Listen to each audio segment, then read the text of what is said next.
वाहिगुरू जी का खालसा वाहिगुरू जी की फतेह। सिख धर्म का पहला गुरुद्वारा साहब किस स्थान पर बनिया? इतिहास का सवाल है जी। मैं वीर हरजिंदर सिंह होरां नूं बेनती करदा कि वो तुहाडे नाल सांझ पाउणगे। सिख धर्म का पहला गुरुद्वारा पहली धर्मशाल जिहड़ी है कित्थे बनी? वाहिगुरू जी का खालसा वाहिगुरू जी की फतेह जी। जिवें कि भाई साहब जी ने सवाल किया, गुरु नानक साहब जी ने जिहड़ी सत संगत की ये मर्यादा कायम की है तलवंडी तो की है, पर इतिहास विच जो दर्जा के पहला जिहड़ा धर्मशाल जिहड़ी कायम की है वो सुल्तानपुर विच की है। सब तो पहली धर्मशाल सुल्तानपुर विच प्रॉपर तौर के उत्ते जिन्हों आपां एक कहते हैं, क्योंकि वेखो जिवें बीज डिगदा ना जमीन दे विच ते फिर हौली जी वो पौधा बनता, अंकुर फुट के वह फिर दरख्त बनता है। ये शुरुआत गुरु नानक साहब ने करती सी, पर कायम की जिहड़ी पहली धर्मशाला सुल्तानपुर बेबे नानकी के घर विच कीती सी। ते ये भी सब तो वड्डी गल है भी पहला जिसनों दीखिया दे के सिख होने का मान दिता गुरु साहब ने वो भी बेबे नानकी सी। ते दुनिया के किसी धर्म विच ये घटना नहीं हुई। दुनिया के हर धर्म ने मर्दां नूं पुरखां नूं सब तो पहला दीखिया दी, क्योंकि औरत नूं उन्हां दूजे नंबर ते रखिया।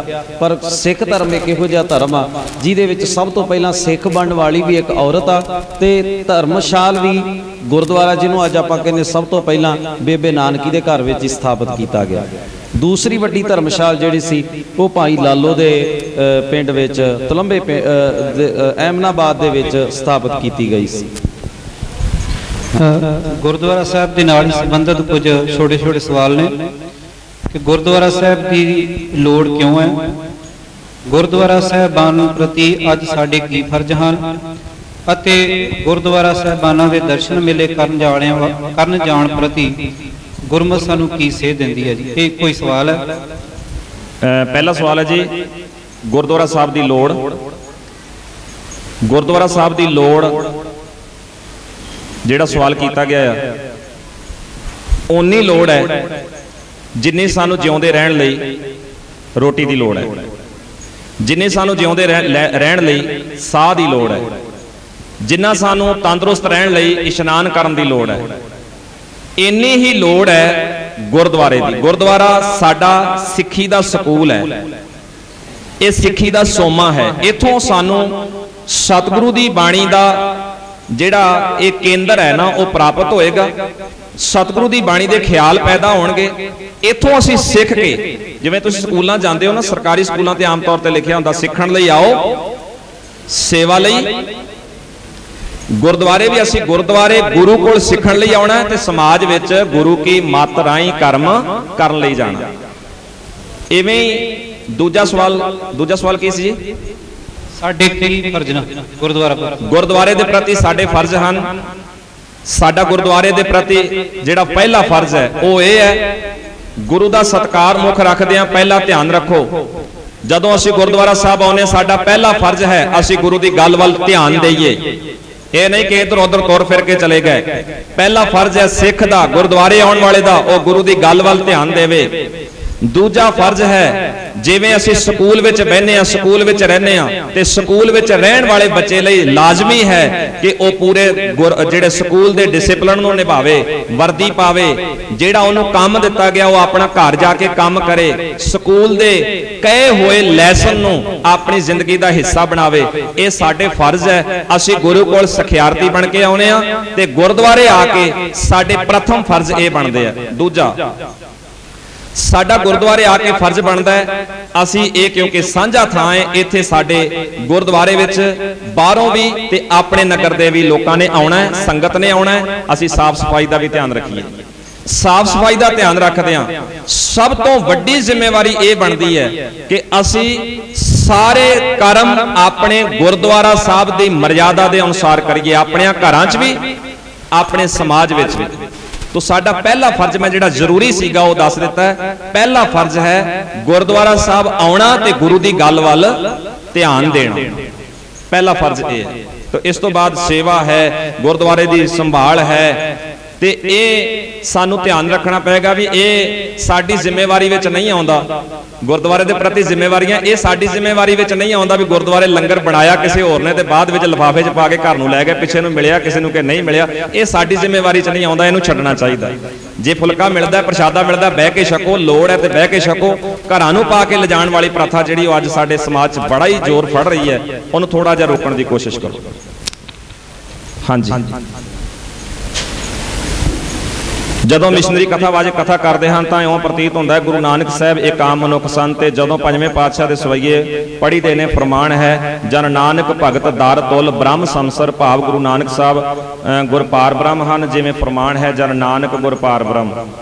ਪਾਰ ਬ੍ਰਹਮ ਬਾਰੇ ਗੁਰਬਾਣੀ ਫਰਮਾਨ ਹੈ, ਜੈਸੀ ਮਤ ਦੇ ਤੈਸਾ ਪ੍ਰਗਾਸ਼, ਪਾਰ ਬ੍ਰਹਮ ਕਰਤਾ ਅਬਨਾਸ਼। ਭਾਵ ਗੁਰ ਪਾਰ ਬ੍ਰਹਮ ਜੋ ਮਤ ਦਿੰਦਾ ਹੈ ਉਹ ਹਿਰਦੇ ਵਸ ਜਾਂਦੀ ਹੈ। ਇਹ ਸ਼ਕਤੀ ਹੈ ਗੁਰੂ ਵਿੱਚ। तो ठीक है जी, ਇਹਦਾ सवाल तो बनया ही नहीं, तो जवाब आपे दे दिता कि पार ब्रह्म जिहड़ा है वो बहुत वड्डा है। पार ब्रह्म शक्ति है जो वो उपदेश दिंदा है, सिक्ख्या दिंदा है, वो हिरदे च वस जाती है। आपे इन्होंने कहता। बाकी एक उत्ते इन्होंने शंका जिहा कीता कि मिशनरी कथावाचक जो कथा करते हैं तो गुरु नानक साहब नूं एक आम मनुख जिहड़ा वो पेश करते हैं, ऐसा किते भी नहीं आ। ਤੇ ਜੇ ਤੁਸੀਂ ਇਹ ਜਿਹਨੇ ਸਵਾਲ ਕੀਤਾ ਮੈਂ ਤੁਹਾਨੂੰ ਪੁੱਛਣਾ ਚਾਹੁੰਦਾ ਵੀ ਜੇ ਉਹ ਇਹ ਚਾਹੁੰਦੇ ਆ ਵੀ ਗੁਰੂ ਨਾਨਕ ਸਾਹਿਬ ਨੂੰ ਅਸੀਂ ਆਖੀਏ ਵੀ ਉਹ ਅੱਖਾਂ ਮੀਟੀਆਂ ਤੇ ਕਦੀ ਉਹ ਬਗਦਾਦ ਤੋਂ ਫੁਲਕਾ ਛਕਣ ਸੁਲਤਾਨਪੁਰ ਆ ਗਏ, ਉਹ ਉੱਡ ਕੇ ਚਲੇ ਗਏ, ਤੇ ਫਿਰ ਤੇ ਉਹਦੀ ਮਰਜ਼ੀ ਹੈ। ਗੁਰੂ ਨਾਨਕ ਸਾਹਿਬ ਸਾਡੇ ਵਿੱਚ ਸਾਡੇ ਵਾਂਗੂ ਵਿਚਰੇ, ਸਾਡੇ ਅਨੁਸਾਰ ਜੋ ਕੁਝ ਸਾਡੇ ਸਮਾਜ ਵਿੱਚ ਸੀਗਾ ਉਹਨਾਂ ਨੇ ਸਾਡੇ ਕੋਲ ਬਹਿ ਕੇ ਸਾਡੇ ਅਨੁਸਾਰ ਬਹਿ ਕੇ ਤੇ ਉਹਨਾਂ ਨੇ ਸਿੱਖਿਆਵਾਂ ਦਿੱਤੀਆਂ। ਜਿੱਥੇ ਤੱਕ ਗੁਰੂ ਨਾਨਕ ਸਾਹਿਬ ਸੱਚੇ ਪਾਤਸ਼ਾਹ ਜੀ ਨੂੰ ਇੱਕ ਇਨਸਾਨ ਉਹ ਪੈਦਾ ਵੀ ਹੋਏ, ਉਹਨਾਂ ਦੇ ਪਿਤਾ ਜੀ ਵੀ ਸੀ, ਮਾਤਾ ਜੀ ਵੀ ਸੀ। ਜੇ ਪਿਤਾ ਜੀ ਮਾਤਾ ਜੀ ਸੀ, ਉਹਨਾਂ ਦੇ ਭੈਣ ਜੀ ਵੀ ਸੀ।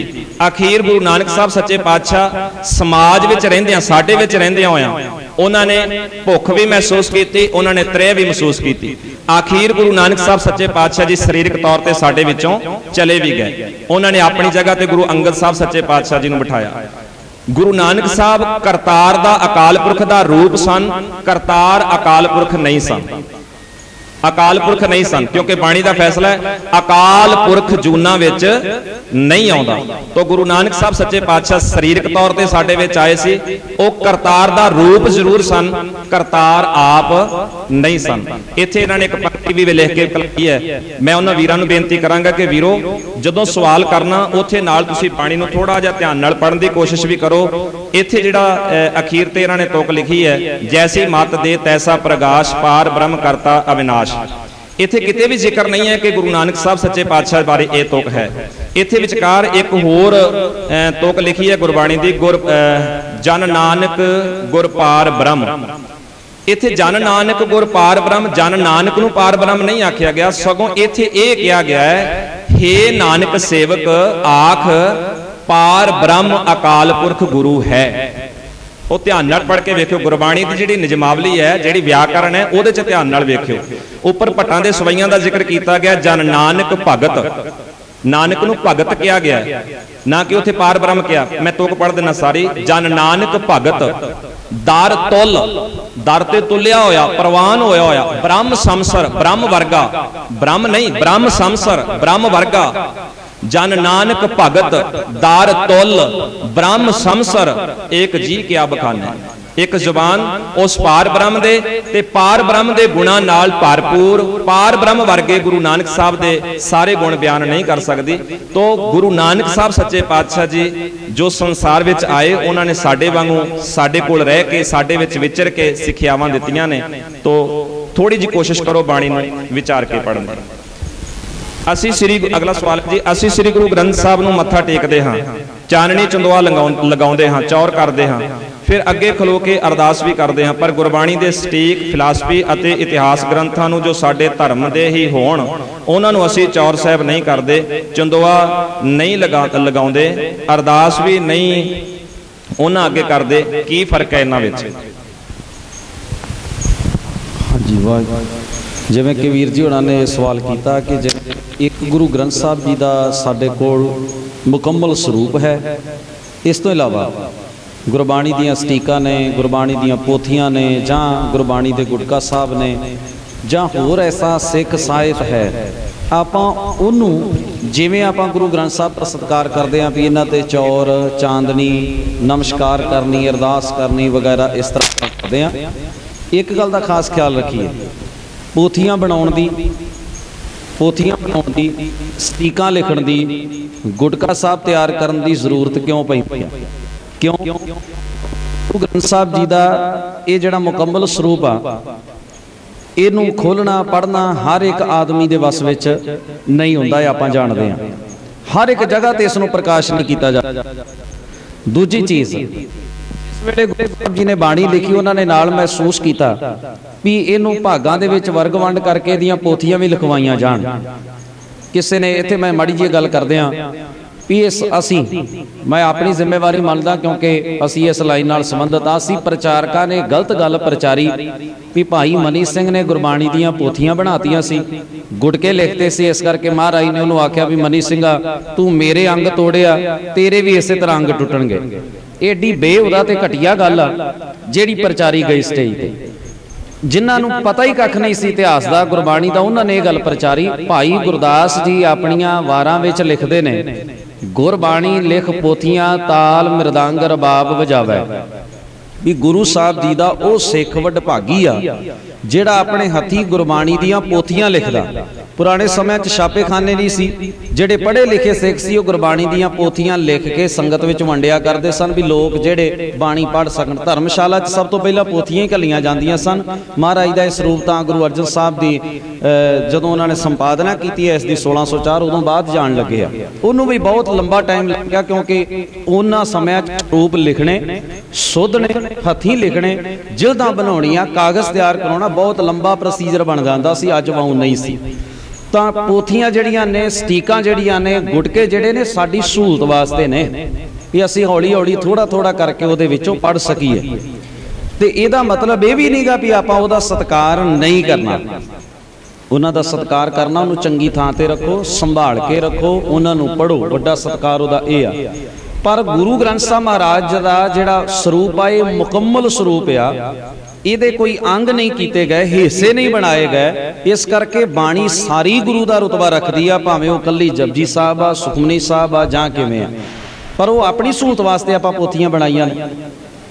ਤੇ ਇਹਦੇ ਨਾਲ ਮੈਂ ਇੱਕ ਗੱਲ ਹੋਰ, ਕਿਉਂ ਨਹੀਂ ਆਪਾਂ ਉਹਦੇ ਤੇ ਚੰਦੋਆ ਲਾਉਂਦੇ, ਇਹਦਾ ਮੈਂ ਰੀਜ਼ਨ ਤੁਹਾਨੂੰ ਦੱਸਦਾ। ਸਿੱਖ ਰਹਿਤ ਮਰਿਆਦਾ ਦੇ ਮੁਤਾਬਕ ਮੰਨ ਲਓ ਪਿੱਛੇ ਜੇ ਘਟਨਾ ਹੋਈ ਸੀ, ਅੰਮ੍ਰਿਤਸਰ ਦਾ ਇੱਕ ਕੀਰਤਨੀਆ ਵਾ ਜਿਹਦੀ ਕਾਫੀ ਪੁੱਛਦਾ ਸੀ ਸਾਡੇ ਆਲੇ ਦੁਆਲੇ, ਉਹਨੇ ਸੁਖਮਨੀ ਸਾਹਿਬ ਦਾ ਮੇਰਾ ਖਿਆਲ 51 ਕਿ ਕਿੰਨੇ 51 ਸੁਖਮਨੀ ਸਾਹਿਬਾਂ ਦਾ ਇੱਕ ਗ੍ਰੰਥ ਤਿਆਰ ਕਰ ਲਿਆ, ਉਹ 'ਚ ਸੁਖਮਨੀ ਸਾਹਿਬ ਹੀ ਸੀ 51। ਉਹ ਗੁਰੂ ਗ੍ਰੰਥ ਸਾਹਿਬ ਮਹਾਰਾਜ ਦੇ ਵਾਂਗੂ ਪ੍ਰਕਾਸ਼ ਕੀਤਾ ਜਾਣ ਲੱਗ ਪਿਆ, ਫੌਰਨ ਭੇਜਿਆ ਉਹਨੇ, ਉੱਥੇ ਪ੍ਰਕਾਸ਼ ਹੋਣ ਲੱਗ ਪਿਆ। ਹੁਣ ਤੁਸੀਂ ਸੋਚੋ, ਜੇ ਆਪਾਂ ਕੱਲਾ ਜਪਜੀ ਸਾਹਿਬ ਦਾ ਹੀ ਗ੍ਰੰਥ ਬਣਾ ਦਈਏ, ਕੱਲਾ ਸੁਖਮਨੀ ਸਾਹਿਬ ਦਾ ਹੀ ਬਣਾ ਦਈਏ, ਫਿਰ ਬਾਕੀ ਬਾਣੀ ਦੀ ਤਾਂ ਲੋੜ ਨਾ ਰਹਿ ਗਈ, ਬਾਕੀ ਬਾਣੀ ਦੀ ਲੋੜ ਤਾਂ ਨਾ ਰਹਿ ਗਈ। 25 ਜਪਜੀ ਸਾਹਿਬਾਂ ਦਾ ਇੱਕੋ ਹੀ ਗ੍ਰੰਥ ਤਿਆਰ ਹੋਇਆ ਪਿਆ, ਤੁਸੀਂ ਜਾ ਕੇ ਲਿਆ ਸਕਦੇ ਅੰਮ੍ਰਿਤਸਰੋਂ, ਸੁਖਮਨੀ ਸਾਹਿਬਾਂ ਦਾ ਕੀਤਾ ਪਿਆ ਅਗਲਿਆਂ ਨੇ। ਇਸ ਤਰ੍ਹਾਂ ਕਰਕੇ ਕੀ ਨੁਕਸਾਨ ਹੁੰਦਾ ਵਾ ਕਿ ਬਾਕੀ ਬਾਣੀ ਜਿਹੜੀ ਆ ਉਹਦੀ ਲੋੜ ਮੁੱਕ ਜਾਂਦੀ ਆ। ਲੋਕ ਕਹਿਣਗੇ ਅਸੀਂ ਤਾਂ ਇਕੱਲੇ ਸੁਖਮਨੀ ਸਾਹਿਬ ਨੂੰ ਜਪਜੀ ਸਾਹਿਬ ਨੂੰ ਮੰਨਦੇ ਆ, ਬਾਕੀ ਨੂੰ ਨਹੀਂ ਮੰਨਦੇ। ਸਾਡੇ 'ਚ ਇਹ ਖਲਾ, ਇਹ ਮਤਭੇਦ, ਇਹ ਭਰਮ ਨਾ ਪੈਦਾ ਕਰ ਦਿੱਤਾ ਜਾਏ। ਇਸ ਤਰ੍ਹਾਂ ਕਰਕੇ ਸ਼ਰਾਰਤੀ ਲੋਕ ਕੀ ਚਾਹੁੰਦੇ ਆ, ਉਹਨਾਂ ਦਾ ਏਮ ਜਾਂ ਸੁਖਮਨੀ ਸਾਹਿਬ ਦਾ ਪ੍ਰਚਾਰ ਕਰਨਾ ਨਹੀਂ ਹੁੰਦਾ, ਜਪਜੀ ਸਾਹਿਬ ਦਾ ਉਹਨਾਂ ਦਾ ਮਤਲਬ ਹੁੰਦਾ ਵੀ ਕਿਸੇ ਤਰ੍ਹਾਂ ਗੁਰੂ ਗ੍ਰੰਥ ਸਾਹਿਬ ਦੀ ਹੋਂਦ, ਗੁਰੂ ਗ੍ਰੰਥ ਸਾਹਿਬ ਜੀ ਦੀ ਆਇਡੈਂਟੀਟੀ, ਪਛਾਣ ਤੇ ਇਹਦੀ ਸਰਵਉੱਚਤਾ ਨੂੰ ਕਿਸੇ ਤਰ੍ਹਾਂ ਚੁਣੌਤੀ ਦੇ ਦਿਓ, ਇਹਦੀ ਬਾਣੀ ਨੂੰ ਹੀ ਵੱਖ ਕਰਕੇ ਦੇ ਦਿਓ। ਤਾਂ ਇਹਨਾਂ ਸਾਜ਼ਿਸ਼ਾਂ ਤੋਂ ਬਚਣ ਵਾਸਤੇ, ਭਰਮਾਂ ਤੋਂ ਬਚਣ ਵਾਸਤੇ ਕਿਸੇ ਕੱਲੀ ਕਾਰੀ ਬਾਣੀ ਦਾ ਉਵੇਂ ਸਤਿਕਾਰ ਨਹੀਂ ਕੀਤਾ ਜਾਂਦਾ, ਜਾਂ ਉਹਨੂੰ ਉਸ ਤਰ੍ਹਾਂ ਪੀੜੇ ਤੇ ਪ੍ਰਕਾਸ਼ਮਾਨ ਕਰਕੇ ਗੁਰੂ ਗ੍ਰੰਥ ਸਾਹਿਬ ਦਾ ਜਿਹੜਾ ਵਾ ਉਹਨੂੰ ਰੁਤਬਾ ਨਹੀਂ ਦਿੱਤਾ ਜਾ ਸਕਦਾ। ਕਿਉਂਕਿ ਜਿੰਨੀ ਬਾਣੀ ਗੁਰੂ ਗ੍ਰੰਥ ਸਾਹਿਬ ਦੇ ਵਿੱਚ ਦਰਜ ਆ, ਸਾਰੀ ਸਤਿਕਾਰਯੋਗ ਆ, ਇੱਕ ਸਾਰਾ ਤੇ ਸਾਰੀ ਗੁਰੂ ਆ, ਤਾਂ ਕਿ ਉਹਨਾਂ ਦੀ ਆਇਡੈਂਟੀਟੀ ਨੂੰ, ਪਛਾਣ ਨੂੰ, ਉਹਨਾਂ ਦੇ ਰੁਤਬੇ ਨੂੰ ਕੋਈ ਧੱਕਾ ਨਾ ਮਾਰ ਸਕੇ। ਇਸ ਕਰਕੇ ਐਸਾ ਨਹੀਂ ਕੀਤਾ ਜਾਂਦਾ। ਵਰਨਾ ਜਿਹੜਾ ਬਾਣੀ ਪੜ੍ਹਨ ਵਾਲਾ ਸਿੱਖ ਉਹ ਪੋਥੀਆਂ ਦਾ, ਗੁਟਕਿਆਂ ਦਾ, ਸਟੀਕਾਂ ਦਾ ਸਤਿਕਾਰ ਜ਼ਰੂਰ ਕਰੂ। ਮੈਂ ਸਮਝਦਾ ਐਸਾ ਤਾਂ ਨਹੀਂ ਹੋ ਸਕਦਾ, ਸਤਿਕਾਰ ਉਹਨਾਂ ਦਾ ਕਰਨਾ, ਪਰ ਉਵੇਂ ਨਹੀਂ ਹੋ ਸਕਦਾ ਜਿਵੇਂ ਗੁਰੂ ਗ੍ਰੰਥ ਸਾਹਿਬ ਦਾ ਕੀਤਾ ਜਾਂਦਾ ਹੈ। ਇਸੇ ਹੀ ਗੱਲ ਦੇ ਨਾਲ ਇੱਕ ਹੋਰ ਸਵਾਲ ਸੰਬੰਧਿਤ ਸੀ ਕਿ ਅਖੰਡ ਪਾਠ ਸਮੇਂ ਮੱਧ ਦੀ ਅਰਦਾਸ ਕੀਤੀ ਜਾਂਦੀ ਹੈ ਕਿ ਬਾਣੀ ਦਾ ਜਿਹੜਾ ਅਰਥ ਹੁੰਦਾ, ਇਹ ਬੀਬੀਆਂ ਵੱਲੋਂ ਸਵਾਲ ਆਇਆ। ਹਾਂਜੀ, ਇਹ ਵੈਸੇ ਤਾਂ ਅਸਲ ਵਿੱਚ ਕਾਰਨ ਕੀ ਸੀਗਾ ਜੀ, ਇਹਦੇ ਪਿੱਛੇ ਕੱਲੀ ਮੱਧ ਦੀ ਗੱਲ ਨਹੀਂ, ਅਸੀਂ ਤਾਂ ਇੰਨਾ ਕੁਝ ਆਪਣੇ ਕੋਲੋਂ ਹੀ ਪੈਦਾ ਕਰ ਲਿਆ ਜਿਹਦਾ ਮਤਲਬ ਨਹੀਂ ਬਣਦਾ ਕੋਈ। ਹੁਣ ਅਸਲ ਗੱਲ ਤਾਂ ਇਹ ਆ ਵੀ ਜਦੋਂ ਅਖੰਡ ਪਾਠ ਸਾਹਿਬ ਪ੍ਰਕਾਸ਼ ਹੁੰਦੇ ਨੇ, ਬਾਣੀ ਪੜ੍ਹੀ ਜਾ ਰਹੀ ਆ, ਤਾਂ ਹੁੰਦਾ ਵੀ ਇੱਕ ਦਿਨ ਤਾਂ ਜਦੋਂ ਆਰੰਭ ਹੋਇਆ ਉਦੋਂ ਦੇਗ ਤਿਆਰ ਕਰ ਲਈ ਗਈ। ਚੰਗਾ ਹੋਵੇ ਵੀ ਆਪਾਂ ਦੇਗ ਅਗਲੇ ਦਿਨ ਵੀ ਜੇ ਤਿਆਰ ਕਰਨ ਦੀ ਲੋੜ ਆ ਤਾਂ ਤੁਸੀਂ ਦੇਗ ਤਿਆਰ ਕਰਕੇ ਤੇ ਮਹਾਰਾਜ ਦੀ ਹਜ਼ੂਰੀ 'ਚ ਰੱਖ ਦਿਓ, ਕਿਉਂਕਿ ਸੰਗਤ ਆ ਰਹੀ ਆ, ਕਿਰਪਾਨ ਭੇਟ ਕਰ ਦਿਓ, ਬਾਣੀ ਚੱਲ ਰਹੀ ਆ। ਪਰ ਹੁਣ ਜਿਹੜਾ ਮੱਧ ਦਾ ਸਿਸਟਮ ਬਣਾ ਲਿਆ ਨਾ, ਉਹ ਕੀ ਬਣਾ ਲਓ, ਉਹਦੇ ਨਾਲ ਦੇਗ ਦੇ ਨਾਲ ਅਰਦਾਸ ਜੋੜ ਲਈ, ਅਰਦਾਸ ਦੇ ਨਾਲ ਹੋਰ ਕਈ ਕੁਝ ਅਸੀਂ ਤਿਆਰ ਕਰ ਲਿਆ। ਪਹਿਲੀ ਗੱਲ, ਗੁਰੂ ਗ੍ਰੰਥ ਸਾਹਿਬ ਮਹਾਰਾਜ ਦੇ ਇਸ ਵੇਲੇ ਜੋ ਸਾਡੇ ਕੋਲ ਗੁਰੂ ਗ੍ਰੰਥ ਸਾਹਿਬ ਦਾ ਸਰੂਪ ਆ ਪ੍ਰਿੰਟਡ, ਉਹਦੇ 1430 ਅੰਕ ਨੇ। ਜੇ ਉਸ ਹਿਸਾਬ ਨਾਲ ਸੋਚੀਏ ਇੱਕ ਤਰਕ ਦੇ ਨਾਲ, ਤੇ 715 ਦੇ ਉੱਤੇ ਫਿਰ ਗੁਰੂ ਗ੍ਰੰਥ ਸਾਹਿਬ ਮਹਾਰਾਜ ਦਾ ਜੇ ਪੰਨਿਆਂ ਦਾ ਹੀ ਆਪਾਂ ਅੰਕਾਂ ਦਾ ਅੱਧ ਕਰੀਏ ਤਾਂ 715 ਦੇ ਉੱਤੇ ਬਣਦਾ। ਪਰ ਕਿਹੜੇ ਤਰੀਕੇ ਨਾਲ 705 ਤੇ ਲਾ ਲਿਆ ਗਿਆ? ਇਸ ਕਰਕੇ ਵੀ ਉੱਥੇ ਇੱਕ ਸ਼ਬਦ ਆ ਗੁਰੂ ਅਰਜਨ ਸਾਹਿਬ ਦਾ ਜੈਸਰੀ ਕੀ ਵਾਰ ਦੇ ਵਿੱਚ ਇੱਕ ਸ਼ਲੋਕ, ਆਦ ਪੂਰਨ ਮੱਧ ਪੂਰਨ ਅੰਤ ਪੂਰਨ ਪਰਮੇਸ਼ਰ ਹੈ। ਹੁਣ ਇਹਦਾ ਮਤਲਬ ਇਹ ਨਹੀਂਗਾ ਵੀ ਉੱਥੇ ਮੱਧ ਆ ਗਿਆ ਤੇ ਗੁਰੂ ਗ੍ਰੰਥ ਸਾਹਿਬ ਦਾ ਮੱਧ ਆ ਗਿਆ। ਇਸ ਤਰ੍ਹਾਂ ਤਾਂ ਮੱਧ ਗੁਰੂ ਗ੍ਰੰਥ ਸਾਹਿਬ ਦੇ ਵਿੱਚ ਕਈ ਥਾਈਂ ਆਉਂਦਾ ਲਫ਼ਜ਼, ਉੱਥੇ ਮਤਲਬ ਤਾਂ ਇਹ ਸੀ ਗੁਰੂ ਅਰਜਨ ਸਾਹਿਬ ਦਾ ਵੀ ਜਿਹੜਾ ਰੱਬ ਆ ਉਹ ਆਦ ਵਿੱਚ ਵੀ ਪਰਿਪੂਰਨ ਆ, ਸਾਡੇ ਤੋਂ ਪਹਿਲਾਂ ਵੀ ਸੀ, ਹੁਣ ਵੀ ਹੈ ਤੇ ਅਗਾਂਹ ਵੀ ਉਹਨੇ ਸਦਾ ਹੀ ਕਾਇਮ ਰਹਿਣਾ। ਉੱਥੇ ਤਾਂ ਰੱਬ ਦੀ ਗੱਲ ਹੋ ਰਹੀ ਆ, ਮੱਧ ਦੀ ਗੱਲ ਨਹੀਂ ਹੋ ਰਹੀ, ਰੱਬ ਦੀ ਗੱਲ ਹੋ ਰਹੀ ਆ। ਇਸ ਕਰਕੇ ਸਿੱਖ ਰਹਿਤ ਮਰਿਆਦਾ ਵਿੱਚ ਇਸ ਗੱਲ ਦਾ ਜ਼ਿਕਰ ਆ, ਜਦੋਂ ਗੁਰੂ ਗ੍ਰੰਥ ਸਾਹਿਬ ਦੀ ਬਾਣੀ ਦਾ ਪਾਠ ਹੋ ਰਿਹਾ ਹੋਵੇ, ਨਾਲ ਨਾਲ ਲਗਾਤਾਰ ਹੋਰ ਕਿਸੇ ਬਾਣੀ ਦਾ ਪਾਠ ਕਰਨਾ ਮਨਮਤ ਹੈ। ਸੰਗਤ ਵਿੱਚ ਗੁਰਦੁਆਰੇ ਵਿੱਚ ਰਹਿਤ ਮਰਿਆਦਾ ਦਾ ਗੁਰਦੁਆਰਾ ਟੌਪਿਕ ਖੋਲ ਕੇ ਵੇਖੋ, ਉਹਦੇ 'ਚ ਇੱਕ ਕਾਨੂੰਨ ਬਣਾਇਆ ਹੋਇਆ ਵੀ ਗੁਰਦੁਆਰੇ 'ਚ ਇੱਕ ਸਮੇਂ ਇੱਕੋ ਗੱਲ ਹੋਵੇ, ਪਾਠ, ਕੀਰਤਨ, ਕਥਾ ਜਾਂ ਵਖਿਆਨ, ਇੱਕ ਸਮੇਂ ਇੱਕੋ ਗੱਲ ਹੋਵੇ। ਇਹਦਾ ਭਾਵ ਵੀ ਬਾਣੀ ਦਾ ਲਾਭ ਲਈਏ ਆਪਾਂ, ਜੇ ਪੜ੍ਹੀ ਜਾ ਰਹੀ ਉਹਨੂੰ ਸੁਣੀਏ। ਇਹ ਨਹੀਂ ਵੀ ਲਾਲ ਮੇਰੇ ਵਰਗਾ ਬੰਦਾ ਵਾਜਾ ਖੋਲ ਕੇ ਬਹਿ ਜਾਵੇ।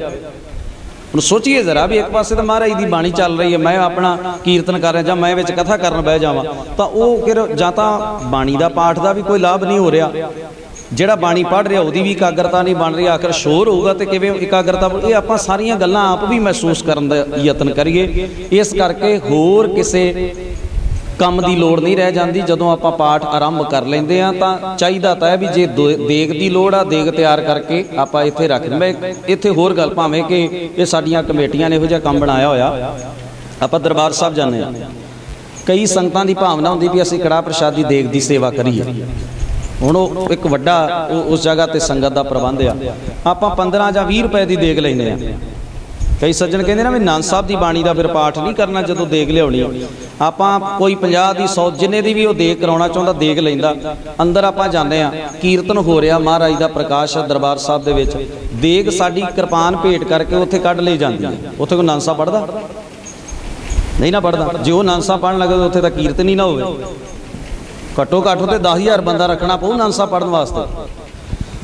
ਅਸੀਂ ਉੱਥੇ ਸੇਵਾ ਕਰ ਰਹੇ, ਕੜਾਹ ਪ੍ਰਸ਼ਾਦ ਭੇਟ ਕਰ ਰਹੇ ਹਾਂ, ਉੱਥੇ ਬਾਣੀ ਦਾ ਪਾਠ ਹੋ ਰਿਹਾ, ਕਿਰਪਾਨ ਭੇਟ ਹੋ ਰਿਹਾ ਵਾ, ਕੰਮ ਚੱਲੀ ਜਾ। ਇਹ ਸਿਲਸਿਲਾ ਅਸੀਂ ਉਸ ਦਿਨ ਕਿਉਂ ਨਹੀਂ ਕਰ ਸਕਦੇ ਜਿਸ ਦਿਨ ਅਗਲਾ ਦਿਨ ਆਰੰਭ ਹੋ ਗਿਆ ਪਾਠ, ਅੱਜ ਦੂਸਰਾ ਦਿਨ ਆ, ਉਦੋਂ ਆਪਾਂ ਦੇਗ ਲਿਆਈਏ। ਜੇ ਲੋੜ ਆ ਦੇਗ ਲਿਆਈਏ ਤਿਆਰ ਕਰਕੇ, ਉੱਥੇ ਕਿਰਪਾਨ ਭੇਟ ਉਵੇਂ ਕਰ ਦਿਓ ਤੇ ਉਹ ਜਿਹੜਾ ਵਾ ਉਹਦੀ ਬਾਕੀ ਅਰਦਾਸ ਦੀ ਜਾਂ ਬਾਕੀ ਆਨੰਦ ਸਾਹਿਬ ਦੇ ਪਾਠ ਦੀ ਲੋੜ ਨਹੀਂ ਰਹਿ ਜਾਂਦੀ।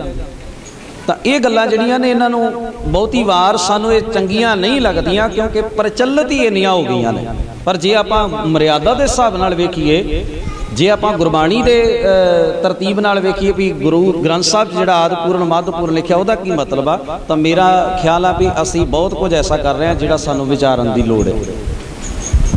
ਬਾਕੀ ਇਹਦੇ ਬਾਬਤ ਇੱਥੇ ਆ ਤੁਹਾਡੇ ਸਾਹਮਣੇ ਸ਼੍ਰੋਮਣੀ ਗੁਰਦੁਆਰਾ ਪ੍ਰਬੰਧਕ ਕਮੇਟੀ ਵੱਲੋਂ ਇੱਕ ਬਹੁਤ ਸੋਹਣਾ ਉਪਰਾਲਾ ਕਰਕੇ ਸਿੱਖ ਰਹਿਤ ਮਰਿਆਦਾ ਦੇ ਵਿੱਚੋਂ ਆ ਪੋਸਟਰ ਛਾਪ ਕੇ ਲੰਗਾ ਹੋਇਆ ਹੈ। ਉਹਦੇ 'ਚ ਮੈਂ ਦੇਖ ਰਿਹਾ ਅਖੰਡ ਪਾਠ, ਸਧਾਰਨ ਪਾਠ ਉੱਤੇ ਜ਼ਿਕਰ ਕੀਤਾ ਹੋਇਆ। ਸਿੱਖ ਰਹਿਤ ਮਰਿਆਦਾ ਬਾਹਰੋਂ ਲੈ ਕੇ ਵੀ ਵੇਖ ਸਕਦੇ ਹੋ। ਇਹਦੇ 'ਚ ਕਿਤੇ ਵੀ ਇਸ ਤਰ੍ਹਾਂ ਦੀ ਮੱਦ ਨਹੀਂ ਹੈ ਕਿ ਤੁਸੀਂ ਵਿਚਕਾਰੋਂ ਜਾ ਕੇ ਅਰਦਾਸ ਕਰਨੀ। ਅਖੰਡ ਪਾਠ ਦਾ ਮਤਲਬ ਜੋ ਲਗਾਤਾਰ ਚੱਲਣ ਵਾਲਾ ਪਾਠ ਹੈ, ਉਹਦੇ ਵਿੱਚ ਅਸੀਂ ਰੁਕਾਵਟ ਖੜੀ ਨਹੀਂ ਕਰ ਸਕਦੇ। ਅਖੰਡ ਦਾ ਮਤਲਬ ਹੀ ਲਗਾਤਾਰ ਚੱਲਣ ਵਾਲਾ ਹੈ। ਖੈਰ, ਅਗਲਾ ਸਵਾਲ ਹੈ ਜੀ ਇੱਕ ਅਖੀਰਲਾ। ਭਗਤ ਫਰੀਦ ਜੀ ਦੀ ਫੋਟੋ ਨੰਗੇ ਕੇਸਾਂ ਵਾਲੀ ਹੈ ਤੇ ਲਾਗੇ ਕਾਵਾਂ ਦੀ ਫੋਟੋ ਹੈ, ਇਸ ਦੇ ਅਰਥ ਭਾਵ ਸਮਝਾਓ ਜੀ। ਇਹ ਪਤਾ ਨਹੀਂ ਜੀ ਹੁਣ ਫੋਟੋ ਦੇ ਅਰਥ ਭਾਵ ਕਿ ਕਾਵਾਂ ਦੇ ਕਿ ਕਿਸੇ ਸ਼ਲੋਕ ਦੀ ਗੱਲ ਕਰ ਰਹੇ ਹੋ? ਕੋਈ ਪੰਕਤੀ ਇੱਥੇ ਨਹੀਂ ਲਿਖੀ ਕਿਸੇ ਨੇ ਵੀ ਇਹ ਸ਼ਲੋਕ ਦੀ ਗੱਲ ਕਰ ਰਹੇ ਨੇ ਜਾਂ ਫੋਟੋ ਦੀ ਗੱਲ ਕਰ ਰਹੇ। ਮੈਂ इस वीरे भाजी दो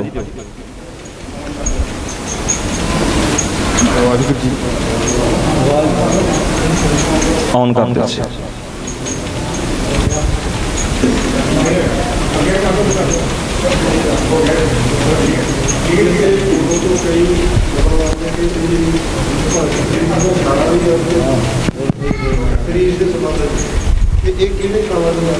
अच्छा अच्छा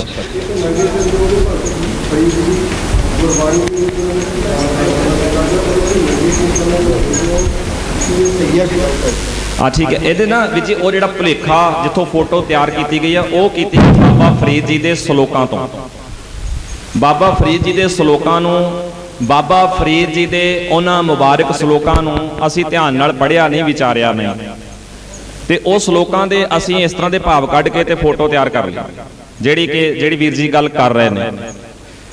ਹੁਣ फोटो ਨੂੰ ਵੇਖਿਆ ਬਹੁਤਿਆਂ ਲੋਕਾਂ ਨੇ बाबा फरीद जी ਦੇ ਸਲੋਕਾਂ ਨੂੰ ਵੇਖਿਆ ਹੀ ਨਹੀਂ ਪੜ੍ਹਿਆ ਹੀ ਨਹੀਂ। ਉਹ ਸ਼ਲੋਕ ਹੈਗੇ ਆ ਕਾਗਾਂ ਕਰੰਗ ਢੰਡੋਲਿਆ ਸਗਲਾ ਖਾਇਆ ਮਾਸ ਇਹ ਦੋਏ ਨੈਣਾ ਮਤ ਛੋਹ ਤੇ ਫਿਰ ਦੇਖਣ ਕੀ ਆਸ। ਉੱਥੇ बाबा फरीद जी इस तरह दो ਉਂਗਲਾਂ करके अपनी अखां वाले इशारा कर रहे। उत्ते पंक्ति है बाबा फरीद जी इस तरह अरक दा ढारस जिहा ला के बैठे ने ते इंज लकड़ सुक्की जी पई आ उजाड़ जिहा नंगा सिर है। उपर एक कां जिहड़ा वो बड़ा तिरछा जिहा होके बैठा जिवें मतलब हुण उड्डण ही वाला सी। ते बाबा फरीद जी उहनूं साडे कुछ लोकां ने बाबा फरीद जी दी बाणी दे अर्थ कुछ इस तरह दे कढ लए जिहड़े अपनी मर्जी नाल असीं पेश कर दित्ते। गुरु सवारियो बाबा फरीद जी ने जदों ये सलोक रचे है ना तो वह बाबा फरीद जी दे शरीर नूं कां खा रहे वो कावां नूं गल नहीं कही गई वो कावां बाबत नहीं आ। गुरबाणी विच कां शब्द जिहड़ा आ उहदा सुभाव भी पेश कीता है ते वो सुभाव पेश करके सतगुरु ने सानू समझाया। जिवें कौआ काग को अमृत रस पाईए तृप्तै विष्टा खाए मुख गोह।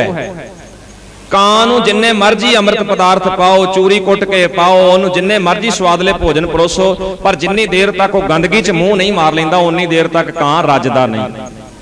हुण सतगुरु कोई सानू कां दी पढ़ाई थोड़ी करा रहे हैं। सतगुरु सानू ये करवा रहे हैं कि कां वर्गा सुभाव जिस मनुख विच आ जांदा ना जिन्ना मर्जी बाणी पढ़ लवे जो मर्जी कर लवे अखीर उन्हें गंदगी च मूँह मार ही लैणा।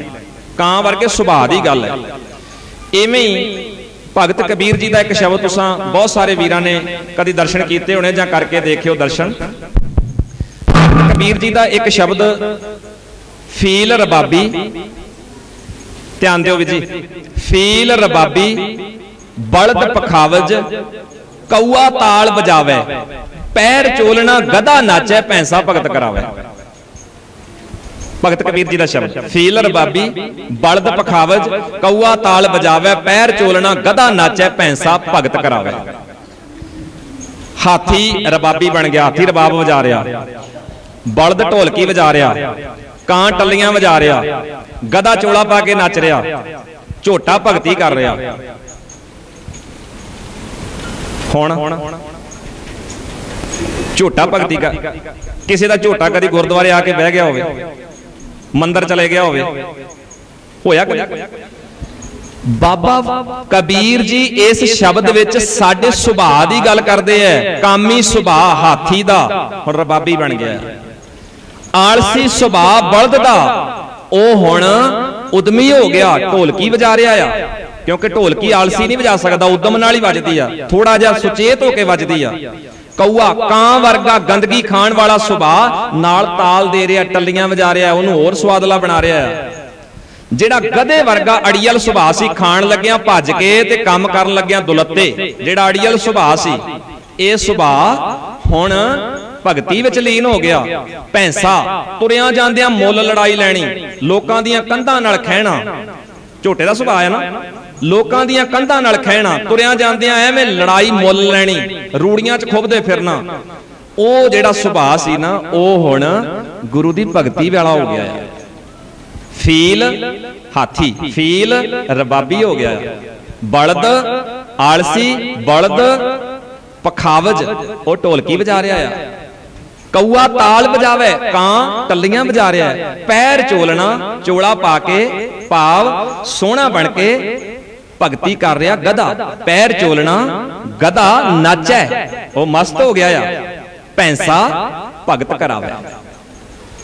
तो जदों अपने शब्दां नूं पढ़ांगे उन्हां शब्दां दे विच जानवरां दा ठीक आ नां जरूर लिया गया, पर असल विच मनुख नूं समझाया गया, मनुख नूं समझाया गया कि हे मनुख तेरे विच आया। बाबा फरीद जी उत्थे विकारां दी गल करदे आ, चसकियां दी गल करदे आ।